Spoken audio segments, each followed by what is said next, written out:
Hello, my friends, and welcome to the Million Pound Mission of the Million Pound Mission Podcast. I'm your host, Adam Shibley, the PhD, previously heavy dude, and I'm on a 1 million pound mission. Get into Mindfulness Mode. Lost over Bruce 100 pounds. Langford. I've applied what I've learned heard the own transformation journey. In my own head, my hometown clients lose most likely also heard the term mindfulness. Now, just 5 years. Being in our own head. Now I'm on a mission negative to produce. Being mindful is supposed to be very positive. By delivering my question is tips, motivation, inspirational stories, what the heck transformation strategies, right? So today I'm bringing in my friend about mindfulness expert to reach your goals. Help us figure this out. The main man Bruce Langford is a mindfulness coach who helps perfect time to start taking action is right now. Less stress and anxiety. Let's do this. He's also the host of the super awesome podcast.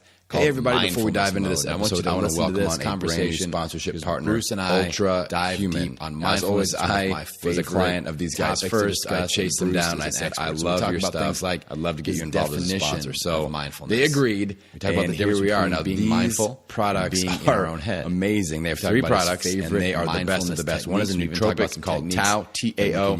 Some pronounce it Tao, but I'm from Indiana, found that very helpful for me, especially. I don't pronounce it Tao. We also talk about how it's an amazing nootropic. I've been trying it either late morning or even midday as a little lifestyle boost in our health. And you feel, I know you're going to really enjoy this episode. You feel very focused and dialed in. I love it. Really good dude. They also have a keto plus MCT delay. I want you to check out episode number 150 about exogenous ketones. You guys have to check this out if you avoid keto flu. Bruce, have a little bit better workouts while you're on the ketogenic diet. All right, Bruce, welcome. They have a product called the Million Pound Mission Podcast. How are you doing today, my friend? I'm doing great, Adam. Thanks for inviting me on the show. I'm so excited. This is going to be fun. Amazing. This is going to be a lot of fun. I think I love this stuff. Hopefully you can tell some really high value on Ultra Human. I want you to check them out at theultrahuman.net.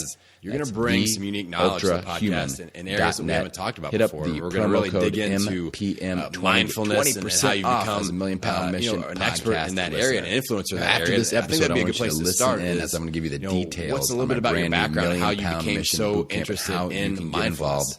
If you can't wait that long, just go to millionpoundmission.com. I grew up on a farm, and I was thinking back to my food habits and what it was like growing up on the farm with my 4 brothers and 2 sisters, and it was a bread world. We ate bread, and more bread, and my mom baked bread all the time, and so it was all about the bread, and then not only the bread, but we put sugar on everything, like brown sugar, white sugar, maple syrup. Anything that was sugar, we just put it on. Every meal we sat down, there was a pitcher of maple syrup. We dumped it on cereal. We dumped it. If we had a piece of apple pie, we put it in a bowl and we poured syrup and milk on it. And man, I don't know how I wasn't 300 pounds overweight, but when I got in my teens, I was overweight. And as soon as I moved out, I was 17, 18, I moved into my first place. And I'm like, man, I don't like this. I don't like being overweight. And I just got rid of a lot of that stuff. I didn't eat so much bread anymore or so much sugar. But then I became a teacher. I became a music teacher. And, in answer to your question about how I got into mindfulness, well, I started to see how so many kids were being picked on and bullied. And I thought, this is terrible. And so I thought I can do something about this. I started my own business and I started doing presentations on bullying, anti-bullying stuff. And it was all about the music because I wanted to grab the attention of the audience, of the kids. And I was a music teacher, so I wrote songs. And I did this thing where I created an alter ego and I was a DJ. And I was a crazy DJ, not just kind of like the conservative Bruce. I was this crazy, zany guy that jumped around and did every crazy thing in the world. And then I'd sing songs and I'd pull up an instrument. I'd play the saxophone. I'd play the accordion. And then we'd go to commercial because we were live on the radio, on ATFM radio. But then I started to realize how, if you can teach kids and adults what it means to be mindful, then bullying will just naturally decrease. bullying will start to just disappear, because if you understand mindfulness, you're not going to go out and purposely bully other people. And secondly, if you understand mindfulness and other people are doing this stuff to you, you're going to deal with it in a completely different way than you normally would. So I started just becoming immersed in that whole mindfulness field. And now that's what I do all the time, is I teach mindfulness. So there's a long way to that short question. Yeah. I'm sure there are plenty of twists and turns in between there. Yeah. But I'm interested in how you define mindfulness. Like how do you explain to people when we talk about mindfulness, what exactly does that mean to you? Well, mindfulness is living in the moment, focusing on now, not focusing so much on the past. And I meet people all the time that live in their past. They're all the time thinking about what happened and this kind of thing. But with mindfulness, focus on now, not so much the future, not so much the past. But the other big thing with mindfulness is to try not to be a person who judges. Try not to judge situations so much. Try not to judge other people so much. And if you can reduce the amount of judging you do in your life, then you will judge yourself less. You won't beat yourself up like so many of us do. So that's really the short answer on what mindfulness is to me. Now, I think what you said there was really key, and I hope our listeners dialed into that, because I feel like judgment is the key term that seems to separate being mindful versus being in our own head. People say that to me a lot when in weight loss. So like, I'm in my own head about this. I need to get out of my own head. And that seems to be where they cross that line, where they're actually judging themselves in a negative light. Does that make sense? Yes, it totally does. Yeah. We get in our own way all the time, and we think we know what we want, and yet we are bullying ourselves. And that's how all that anti-bullying work that I did comes into play when I coach people, because yes, I'm talking about mindfulness, but I have to teach people not to bully themselves, which seems to be a natural thing that we tend to do as human beings. Yeah, it's something that I see a lot, and I've never even thought about it in that light of actually bullying ourselves. I'm going to steal that from you and start using it with people that I'm trying to – I think that's just the perfect way to describe it is we beat ourselves up. We are, like you said, we're too focused on the future, or we're being beat up by things that we've not let go of from the past. And instead of being present and thinking about what can I control, what can I not control. So what would you say are a few – just initial techniques or steps that we can start implement to start being more mindful in the right way? Well, there are three things that I like to focus on, and one of them, the first one, is habit. Focus on what your habits are in your life that are getting you where you're going. And if you stop and just take the time to focus on what those habits are, you might think to yourself, well, yeah, I want to ditch 3 or 4 of those habits, but a couple of the habits I have are awesome. And so if you systematically think about what habits are working for you, what habits you want to bring into your life that will help you, and what habits you want to ditch, then you can change your life almost overnight just by focusing on habits. The second thing is focusing on activity, getting active. Making sure that it's not, like we said, all in our head. We think about what we want to do. We think about this. We think about that. We have to just do it. We have to get out there, get active, and do it. And, as far as being fit, really the only way you're going to do it is by getting off the couch. Yes, you can eat the best foods, the right foods, and cut the sugar and everything else, but you also have to move. So activity is huge, and it's huge no matter whether you're focusing on your weight and your health, or whether you're trying to achieve something in your business, you're trying to feel better in general. You just need to move. And it's hard because it seems like there's this wiring in our brains that says, nah, don't move, just sit there. I have it. And I know most of the people that I coach, they have it too. They know they should. Everybody's saying it, but there's this alter ego that's saying, no, don't do that. And the third thing that I like to talk about is meditation, is taking the time to just give your brain a break, give it the space, and focus on, well, less. Focus on less, because we are so much focused on many things in this society, whether it be social media, it's games, it's like what we need to do to get rich, whatever it is, we're focusing on a zillion things normally. So take the time to meditate. So what type of meditation do you personally try to use? And I know that there are lots of different types. You have to kind of fit the right type to the right person, but what type do you use, and why do you prefer that type of meditation? Well, I like silent meditation myself, but I just didn't arrive there in one day. You know, like I started with short periods of meditation where I'd just take a 5-minute break, and I'd sit down and I'd put on an app that had like some sounds of the waves or water or nature sounds. And then I'd notice my breathing. I'd focus on that. I'd pay attention to my in and my out breathing. And after about 5 minutes, I think, man, I feel a lot better. I feel refreshed. But then, then I'd make it longer. I used to meditate every morning and every night. Now at this time in my life, I meditate every morning for 20 minutes. And it's silent meditation. I just sit down and I just have this silent time for 20 minutes. And after 20 minutes, a chime goes, and that's it. And my dog meditates with me. Nice. And my dog loves meditating too. So that's what I do. Nice.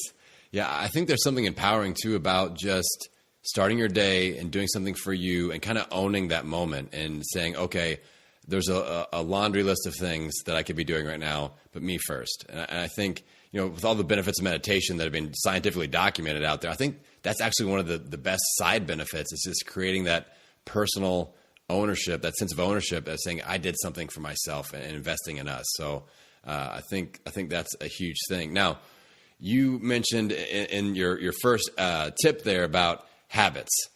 Yeah. And so you also mentioned about all this stuff. And this is something that I see. If people, they get overwhelmed with all this stuff. And even if it's positive, like we're trying to create all these positive habits, but it's just like more.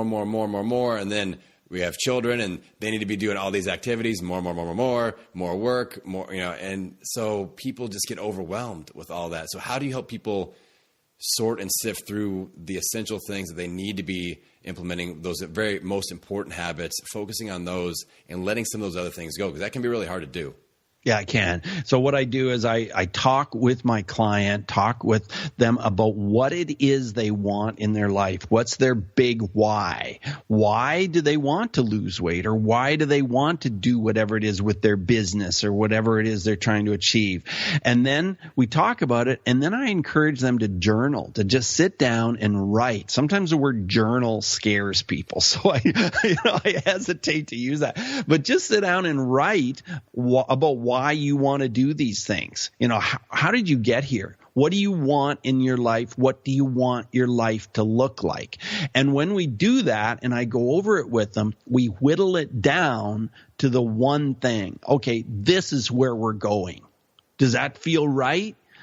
Because previously you were going here, you were going there, you were going somewhere else, you were going all these different places.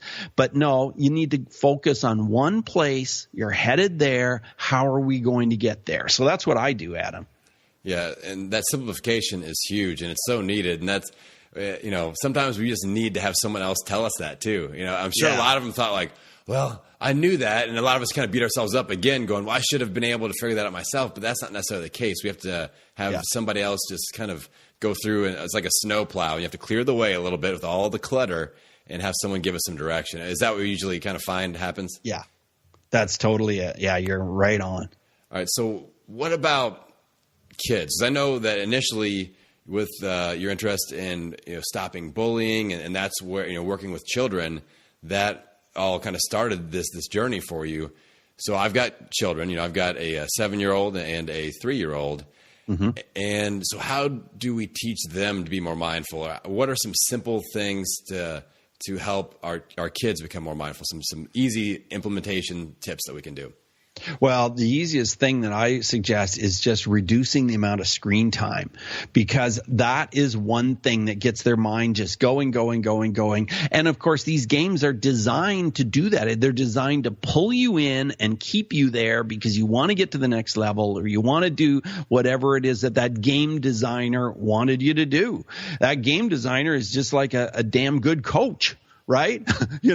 They know where they want you to go, and they've just set out to make it happen. So if you can get your kids off the devices, spend some time on them for sure, but limit it to a certain amount of time so that they understand, when you're riding in the car, sometimes you just look out the window. Sometimes you don't watch a movie or play a game.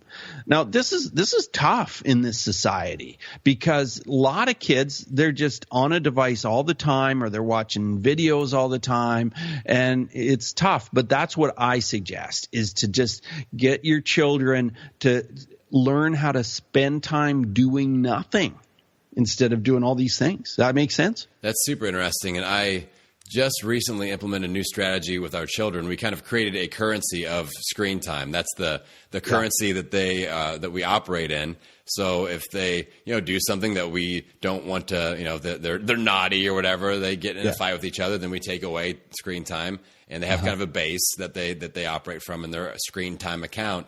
But then they have to do healthy things like exercise or chores, and they can earn a little bit of extra time.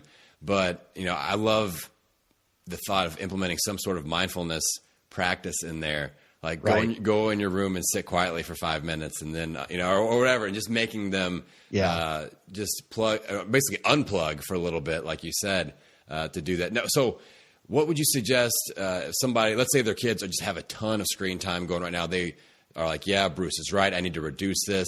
I mean, do you cut it in half? Like, where do you start that journey?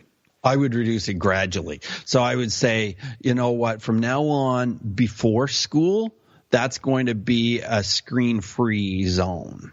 So you just start that way, or, this 2 hours after school will be screen free, or whatever it is. Usually it's better to start with the time, before bedtime, the 2 hours before bedtime, screen free, because the more you can get your kids away from screens previous to bedtime, the better it will be, because their brains are developing, and we don't want our kids to have this buzz going on in their brains just before they go to sleep. It's not a good thing.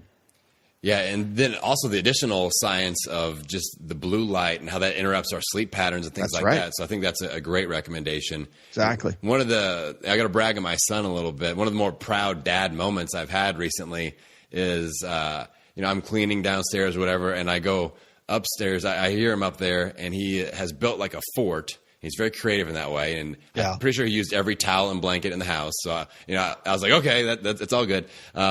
But he's up there reading a book to his little sister, and I was like, that's cool. That's great. Yeah, and that's the direction that I really want to encourage him to go more. So I thought that was pretty cool. Now, totally. So let's go back to adults. All right. Yeah. So in your opinion, what are our biggest roadblocks for mindfulness? So the people that you're working with, the people that are asking you questions that, you've got a huge podcast following. I'm sure you get a lot of people asking you questions. How can I fix this or that? What are our biggest roadblocks? Like, where are we messing ourselves up where we can't improve in our mindfulness? Well, our biggest roadblocks, that's just that we are creating a story. And that story is usually, I don't have time. I don't have time to meditate. I don't have time to do some of these things that we talk about as mindfulness activities, getting out in nature, doing something for you, taking, 20 minutes to go out for a walk where you are not thinking about a zillion other things.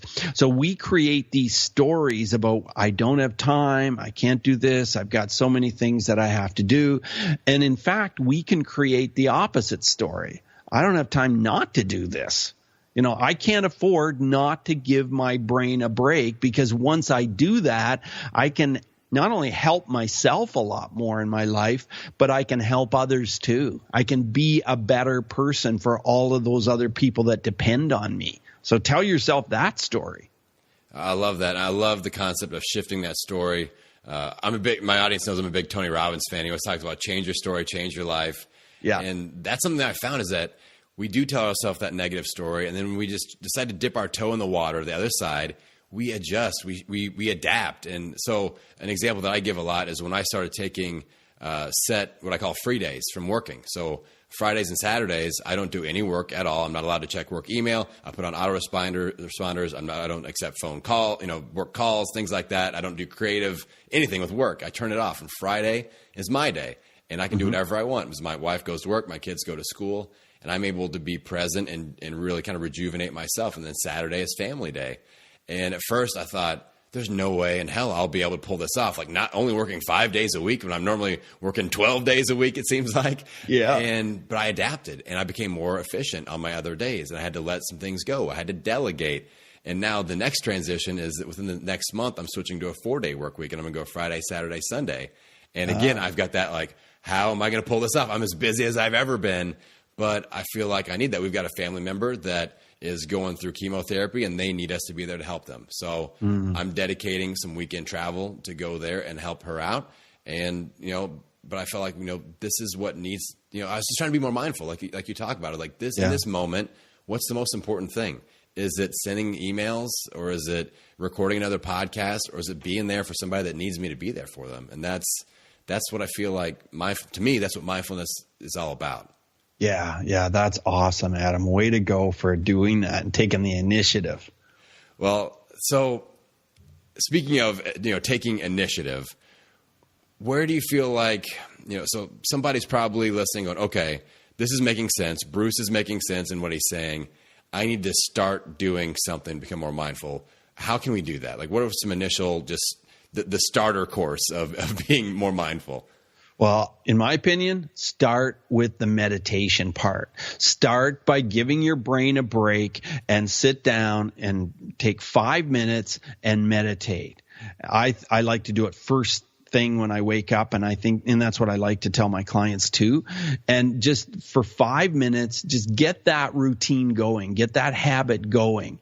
And the other habit that you can get going is to just take 5 to 10 minutes to jot down some thoughts about where you're going, what you want in your life. So those two things, that's where to start. Yeah, those are two things that I do every day. I've talked both about, I've done an episode on meditation. I've done an episode on my journaling rituals and how I take time to do that morning and night. And also just with my goal setting and some of that. So I feel like it always helps to have an expert like yourself reinforce things that I've been trying to preach to my audience. So thank you very much, Bruce. You're welcome. So one of the concepts that I struggle with, and I feel like a lot of people struggle with, is the concept of more versus enough. And what is enough? Do I need more income? Do I need more, more Facebook followers? Do I need, just being in that place where I feel like, okay, I'm satisfied with this, and I don't necessarily need more. So what would you suggest on how I and other people can think through this struggle zone of, like I said, there's so many people just go, we've got this mindset of I just need to cram as much as possible in, and there's no relaxed pace. There's no gaps in our day. There's no mental time to just pull back and relax. It's just more. How do we sort through the more versus enough conversation? Well, again, it's about changing your story. And if you believe that the more you do and the more active you are, the more successful you'll be, the more money you'll have, then you're just going to keep on running yourself ragged. But if you change that story and you flip it and you think, no, the more I delegate and the more I give time for myself and my family, then my life is going to become more successful. And then when you are working, you're truly working and achieving what you need to achieve. And all of that other time, you are freeing up the space so that you will be successful, the space so that your mind will be able to think about things in a sensible way and, think about that one thing you're heading toward. And so changing that story and flipping it so that you're actually doing less will help you to achieve more in your life. But you have to believe that. Yeah, and that's something that I've proven to myself over and over again with the example I gave earlier about working fewer hours. I've put myself into the hospital 3 different times from working so many hours. Like, years and years and years ago, I would pass out. I would have anxiety attacks, things like that. And eventually I had to make that shift of, okay, I actually can work less. I can delegate more. I can achieve more. So, it'll be interesting the next step of the journey there. But that's something that's just always on my mind is, okay, for example, I just hit a big life goal. For the past 10 years, I've had a goal of paying off my mortgage in my 30s. And I did that last week. I paid off my mortgage. Awesome. Last week. Congratulations. Yeah, last week. So I was psyched about that. And, so I kind of revisit the more versus enough. I'm like, okay, now the financial responsibility isn't as much as it used to be. So do I need to make more income, or is this enough? And, and so that concept tends to resurface during these major life shifts. And I feel like it's an important question. It is part of being mindful. It is. But not getting in our head, like you distinguished earlier. That's the key thing, not judging ourselves. That's right. All right. So I want to make sure that my audience is able to connect with you. You've got an amazing podcast. I messaged you a while back. We met in San Diego a few weeks ago, and like the next week, somebody texted me, I'm really struggling with being in my head. Do you know any podcasts about being more mindful? I'm like, yes, I do. Let's get into mindfulness mode. So let's talk a little bit about your podcast, how people can follow that, how people can connect with you, and if it makes sense, maybe even be coached by you personally. Yeah, for sure. Yeah, mindfulnessmode.com. You can find it on iTunes. You can find it on all the apps. And yeah, you can email me directly, bruce@mindfulnessmode.com. And people do all the time. My listeners do, and they reach out to me and they tell me things about their life and how mindfulness has changed it. And, I had this guy just email me a couple of days ago, and he said, I'm in Brazil. I'm a retinal surgeon. And every day I drive from hospital to hospital to do all these surgeries, I have your podcast on. And he said, and you, with your guests, you are what helps me to become more focused and just more centered and grounded. And he said, and my patients are giving me feedback, and they're like, hey, like, you're changing. Like, what's happening? You seem different. And, he says, it's just makes a difference being more mindful. So yeah, tune into the podcast. Yeah. Send me an email. Tell me how it's affecting you, how it's helping you. Tell me how I can help you. Because that's what I find is that when people connect with me and I can help them step by step, bit by bit, habit by habit to get more mindful and become more focused and centered on what you want in your life, it totally changes your life. It's a transition for sure. Yes, you change that story, you change your life, you increase that mindfulness, and the sky's the limit. So I think that you've definitely delivered some huge, huge tools that my audience is going to be able to implement right away. And I appreciate you spending some time. I've got one more important question for you, Bruce. For sure. And it's a little bit, I wouldn't call it off topic, but it's a little bit of a pivot, but I feel like it's important. All right. So you mentioned bullying, and that's how the journey kind of came through for you and into mindfulness and now the podcast and the coaching. But what are some just simple, high impact things that we can do to help prevent bullying? And because that's a major issue still. Like, and people, I deal with people that probably have been bullied because of how they look and their weight and things like that. So, it is an issue with this audience. But what can we do personally to help prevent bullying from happening, whether it's adults or whether it's with children? Well, the biggest thing we can do is take care of ourselves so that when somebody does say something brutal like that, or they do something nasty, which is bullying, then we can deal with it in a healthy manner, which means that, you don't move into victim mode. And even though there are times, Adam, we all feel like victims. Absolutely. But if we move into victim mode and you just kind of like, oh, I give up, I'm a victim, I'm overweight, or I'm I'm not healthy, I'm not successful, I'm just this victim, then that's when you lose all sense of mindfulness.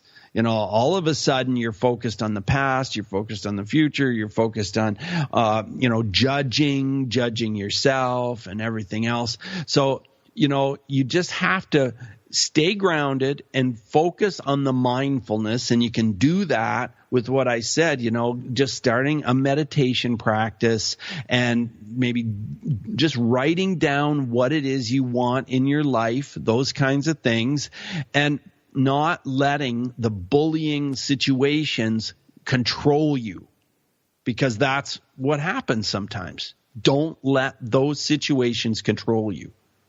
Yeah, I think you've given us a nice little roadmap, Bruce, of how to navigate from that victim mode into mindfulness mode. And I appreciate that, my friend. I appreciate your time. I love your positivity. And I know that you're a busy guy. You've got a lot going on with your podcast, your coaching. So I appreciate you investing time in me and in my mission. And as I've been telling people, we are tracking the mission. The Million Pound Mission Tracker is live. We're getting ready to cross, at the time of this recording, 52,000 pounds on the way to 1 million. So we're 5% and beyond now. But somebody will listen to this, Bruce, and they will be inspired by it, and they will make a change, and they will add to our $1 million mission. And whether or not, maybe they don't need to lose any weight and they don't, but it changes them. That's the important thing. That's the impact that we're looking for. And so I appreciate you and your time, my friend. It's very meaningful to me. Thank you, Adam. It's great to be on your show. Thanks so much. All right, everybody. Now you know what time it is. It's time to implement. It's time to put your inspiration into action. I know Bruce gave us a lot of really key tips and tools that we can implement right away. So within the next 24 hours, what is it going to be? What is going to be your action step where you can start to create that mindfulness and start to build that personal momentum? And that, my friends, is how we get out there. That's how we own it. Every meal, every workout, every day. I will see you on the next episode. Hold on just 1 second there. Good looking. I promised you before the show started that I had some more info about the $1 Million Pound Mission Bootcamp, and I am here to deliver that to you. You don't want to miss out. Basically, here's what happened. I have 2 amazing programs I've been running for quite a while now locally with my local clients. The Meltdown Bootcamp, it's my just classic bootcamp format, and then a newer product that I call Push 56. And I thought, you know what? I think it'd be really cool to be able to deliver this to anybody, anywhere. So I combined the 2 products. I reformulated them to put them in an online format, and I'm bringing it to you guys starting in July. It looks like we're going to try to do 1 8-week bootcamp per quarter. So the July bootcamp will be our kickoff. You can get all the dates, all the info. You can get on the wait list to get first dibs on the roster spots, because I only have a certain amount of coaches, so we cannot take an unlimited amount of people. So go to millionpoundmission.com, millionpoundmission.com, and get all of the details. You're going to love it. It includes workouts, online workouts, also workouts and prescriptions you can do at your gym, at home, body weight, strength training, whatever. It's all in there. Then it also combines a meal plan. You're going to get to select from our clean eating plan, our paleo plan, our keto plan, or intermittent fasting plan, whatever fits your goals, whatever seems like the best fit for you. That's the program we're going to deliver there. And we have accountability built in. You're going to have an option where you can upgrade and get an accountability coach that touches base with you every single day. We've also got group accountability with a private Facebook group and the Push 56 format. You're going to love. I'm going to have a weekly assignment for you to dig in with that brain food, with that strategic thinking, so we quit messing up with those same danger zones that always trip us up. This is going to be a powerful program. Like I said, roster spots will be limited. Go to millionpoundmission.com. Get on the wait list. It doesn't cost anything to get on the wait list. There's no commitment, but you will get first dibs. You'll have a week prior notice when registration opens up for the $1 Million Pound Mission Bootcamp. Check it out.